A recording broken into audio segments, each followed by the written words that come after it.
வணக்கம். 4 மணி செய்திகளுக்கு வரவேற்பது நான் நந்தா. முதலில் இந்த நேரத்துக்கான தலைப்புச் செய்திகளை பார்க்கலாம். நாளை நடைபெறும் ஆளுநரின் குடியரசு தின விழா தேநீர் விருந்தில் தமிழ்நாடு அரசு பங்கேற்காது என்று தகவல்.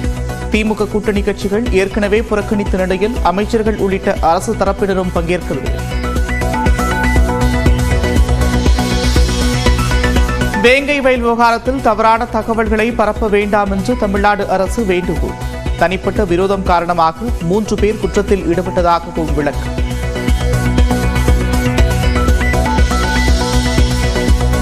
நீர்த்தேக்க தொட்டியில் மலம் கலக்கப்பட்ட விவகாரம். சிபிஐ விசாரணை கூறி வேங்கை வயலில் போராட்டம் நடத்திய விசிக நிர்வாகிகள் 12 பேர் கைது.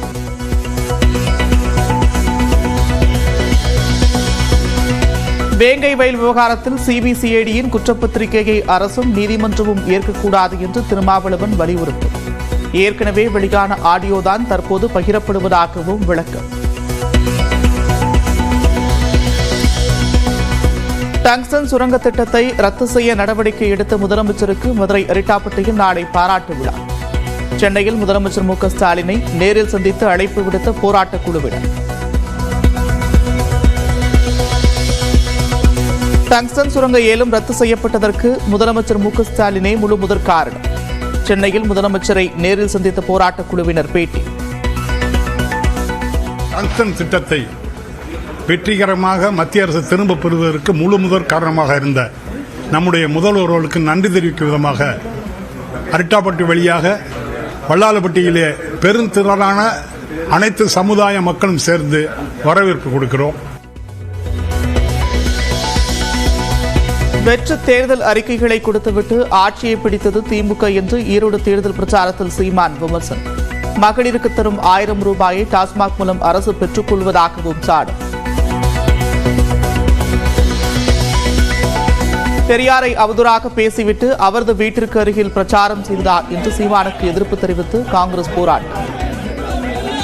அனுமதி எப்படி வழங்கப்பட்டது என்று காவல்துறைக்கு கேள்வி. பெரியார் வாழ்க என்று முழக்கம்.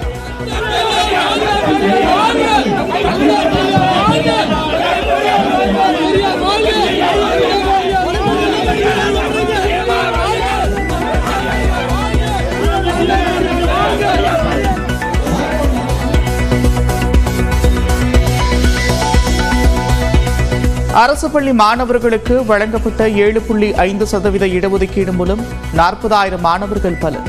உயர்கல்வித்துறை அமைச்சர் கோவி செழியன் பெருமிதம்.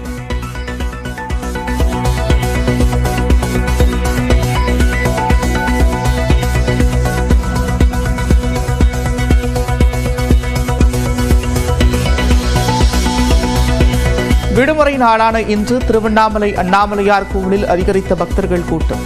இரவு 10 மணி வரை சுவாமி தரிசனம் செய்ய கோவில் நிர்வாகம் அனுமதி.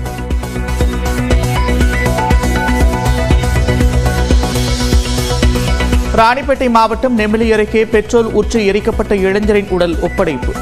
சொந்த ஊரான நெல்வாய் கிராமத்தில் கண்ணீருடன் பெற்றுக்கொண்ட பெற்றோர் உறவினர்கள்.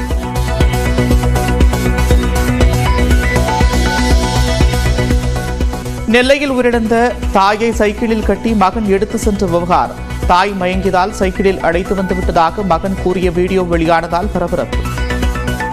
பக்கத்தில் இருக்க பிள்ளையார் இருக்கு.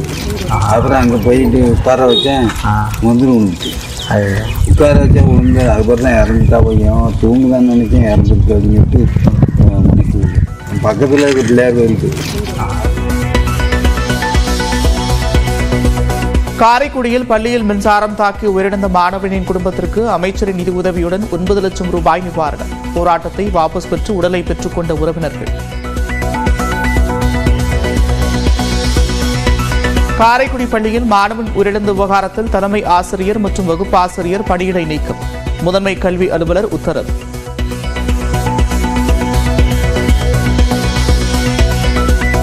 பஞ்சாபில் தாக்குதலுக்கு ஆளான கபடி வீராங்கனைகள் பாதுகாப்பாக டெல்லி தமிழ்நாடு இல்லம் வந்தடைந்தனர். இன்று மாலை ரயில் மூலமாக சென்னை அழைத்து வர ஏற்பாடு.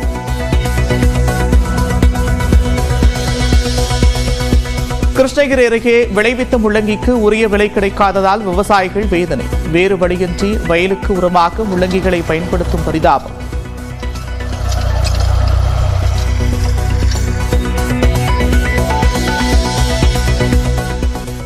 திருப்பரங்குன்றம் மலை பிரச்சினை தொடர்பாக முதலமைச்சர் மு க ஸ்டாலினுக்கு நாடாளுமன்ற உறுப்பினர் நவாஸ்கனி கடிதம். ஆட்சியர் தலைமையிலான குழுவுடன் ஆலோசனை மேற்கொண்டு நிரந்தர தீர்வு காண வலியுறுத்தல். நெமிலி அருகே பெட்ரோல் ஊற்றி கொலை செய்யப்பட்ட இளைஞரின் உடல் குடும்பத்தாரிடம் ஒப்படைக்கப்பட்ட நிலையில் அவரது சொந்த ஊரில் முன்னெச்சரிக்கையாக 200க்கும் மேற்பட்ட காவலர்கள் குவிக்கப்பட்டிருக்கின்றனர். கடந்த வாரத்தில் நெமிலி அடுத்த திருமால்பூரில் பொங்கல் விழாவின் போது இரு தரப்பினருக்கிடையே ஏற்பட்ட மோதலில் தமிழரசன், விஜயகணபதி ஆகியோர் மீது பிரேம் மற்றும் சில இளைஞர்கள் பெட்ரோல் ஊற்றி எரித்ததாக கூறப்படுகிறது. பலத்த தீக்காயமடைந்த இருவரும் சென்னை கீழ்ப்பாக்கம் அரசு மருத்துவமனையில் சிகிச்சை பெற்று வந்த நிலையில் கடந்த 22ஆம் தேதி தமிழரசன் உயிரிழந்தார். இதனையடுத்து இளைஞர் மரணத்திற்கு நீதி மற்றும் நிவாரணம் கோரி உறவினர்கள் கடந்த 2 நாட்களாக போராட்டம் நடத்தி வந்தனர். அவர்களோடு அமைச்சர் காந்தி பேச்சுவார்த்தை நடத்தியதை அடுத்து 3ஆம் நாள் நடைபெறவிருந்த போராட்டம் கைவிடப்பட்டது. மேலும் தமிழரசனின் உடலை பெற்றுக்கொண்ட உறவினர்கள் சொந்த ஊரான திருமால்பூர் நெல்வாயில் பகுதிக்கு கொண்டு சென்றனர். இந்நிலையில் அசம்பாவிதங்களை தடுக்கும் வகையில் முன்னெச்சரிக்கையாக 3 டிஎஸ்பி, 6 காவல் ஆய்வாளர்கள் தலைமையில் 200 காவலர்கள் நெல்வாய் பகுதியில் சுற்றி பாதுகாப்பு பணியில் ஈடுபடுத்தப்பட்டிருக்கின்றனர். மாலைக்குள் உடலை தகனம் செய்ய திட்டமிடப்பட்டுள்ளது. வேங்கை வயல் சம்பவத்தில் தனிப்பட்ட விரோதம் காரணமாகவே 3 பேர் குற்றத்தில் ஈடுபட்டதாக கூறியுள்ள தமிழ்நாடு அரசு இதுகுறித்து தவறான தகவல்களை பரப்ப வேண்டாம் என்றும் கேட்டுக் கொண்டிருக்கிறது. புதுக்கோட்டை மாவட்டம் வேங்கை வயல் கிராமத்தில் பட்டியலின மக்களுக்கான மேல்நிலை நீர்த்தேக்க தொட்டியில் மனித கழிவு கலக்கப்பட்ட வழக்கில் அதே கிராமத்தைச் சேர்ந்த 3 பேர் மீது குற்றப்பத்திரிகை தாக்கல் செய்யப்பட்டுள்ளது. இந்த விவகாரம் குறித்து தமிழ்நாடு அரசு விளக்கம் அளித்துள்ளது. அதில் இந்த வழக்கு விசாரணையின் போது புகார்தாரர் மற்றும் அவரது உறவினர்கள் உட்பட 100க்கும் மேற்பட்ட சாட்சிகளிடம் விசாரிக்கப்பட்டதோடு ஏராளமான ஆவணங்கள் ஆய்வுக்கு உட்படுத்தப்பட்டதாக தெரிவிக்கப்பட்டுள்ளது. சம்பவம் நடப்பதற்கு 2 மாதங்களுக்கு முன்பு வேங்கை வயலில் உள்ள மேல்நிலை நீர்த்தேக்க தொட்டியின் பராமரிப்பு குறித்து கேள்வி எழுப்பியதற்காக புட்டுக்காடு ஊராட்சித் தலைவர் பத்மாவின் கணவர் முத்தையா கிராம சபை கூட்டத்தின் போது ஆயுதப்படை காவலர் முரளிராஜாவின் தந்தை ஜீவானந்தத்தை அவமானப்படுத்திய விதமாக திட்டியதாகவும் இதற்கு பழிவாங்கும் வகையில் முரளிராஜாவால் இந்த செயல் திட்டமிட்டு செயல்படுத்தப்பட்டதும் அமலமாகியிருப்பதாகவும் கூறப்பட்டுள்ளது. இந்த சம்பவத்தில் முரளிராஜா, சுதர்ஷன், முத்தையா, முத்துகிருஷ்ணன் உட்பட பலரின் கைபேசிகள் பறிமுதல் செய்யப்பட்டு தடயவியல் பகுப்பாய்வுக்கு உட்படுத்தப்பட்ட போது அவற்றில் இந்த சம்பவம் தொடர்பான பல புகைப்படங்களும் உரையாடல்களும் அளிக்கப்பட்டிருந்தது தெரியவந்திருப்பதாகவும் இந்த தகவல்கள் அனைத்தும் தொழில்நுட்ப உதவியோடு மீட்கப்பட்டு ஆய்வு செய்யப்பட்டதில் இந்த சம்பவத்தில் அவர்களுக்கு தொடர்பு இருப்பது உறுதி செய்யப்பட்டதாகவும் விளக்கம் அளிக்கப்பட்டுள்ளது.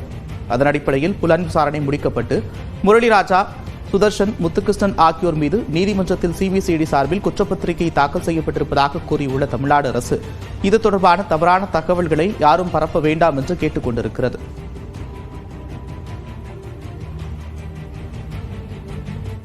வேங்கை வயல் கிராமத்தில் குடிநீர் தொட்டியில் மலம் கலந்த வழக்கை சிபிஐக்கு மாற்றக் கோரி போராட்டம் நடத்திய விடுதலை சிறுத்தைகள் கட்சியினர் 12 பேர் கைது செய்யப்பட்டிருக்கின்றனர். வேங்கை வயல் விவகாரத்தில் வழக்கை சிபிஐக்கு மாற்றக் கோரி விடுதலை சிறுத்தைகள் கட்சி இன்று உண்ணாவிரத போராட்டம் அறிவித்திருந்தது. முன்னெச்சரிக்கை நடவடிக்கையாக வேங்கை வயல் கிராமத்தில் காவல்துறையினர் குவிக்கப்பட்டிருந்தனர். இந்நிலையில் வேங்கை வயல் பகுதியில் போராட்டம் நடத்திய விடுதலை சிறுத்தைகள் கட்சியினர் 12 பேரை காவல்துறையினர் கைது செய்திருக்கின்றனர். வேங்கை வயலில் பாதிக்கப்பட்டவர்களையே குற்றவாளிகளாக்கியது அதிர்ச்சியளிப்பதாக விடுதலை சிறுத்தைகள் கட்சியின் தலைவர் திருமாவளவன் கூறியிருக்கிறார். சென்னை மூலக்கொத்தளத்தில் செய்தியாளர்களை சந்தித்த அவர் சிபிசிஐடியின் குற்றப்பத்திரிகையை நீதிமன்றம் ஏற்கக்கூடாது என்று வலியுறுத்தியிருக்கிறார்.